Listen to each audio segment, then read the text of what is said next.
So hey everyone, welcome back to another quick and very interesting tutorial. Where in this quick tutorial, I'm going to show you how you can enable facial recognition while unlocking your laptop on any laptop that you have. Now, in order to do it, simply open the settings of your laptop. In the settings, go to accounts right there, and here scroll down and go to your info, or simply go to sign in options right there.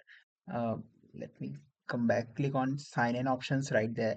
Now here you have to click on this option of facial recognition, and you'll notice it might be not enabled for you. Now in order to it says we couldn't find a camera compatible with Windows Hello Face, and setup is not enabled. Now in order to do it, simply search for optional features right there on the top of the settings and click on the view features option, and here in the list click on see available features, and here you have to search for facial recognition. Here you'll see simply add this particular feature. For me, I've already added, that's why it's saying remove. Simply add this feature and you'll notice that you can easily set up facial recognition. Alright, so that's it for this tutorial. I hope this video will be helpful for you. Make sure to hit the like button and subscribe button for more such helpful and interesting tutorials. See you in the next one. Take care.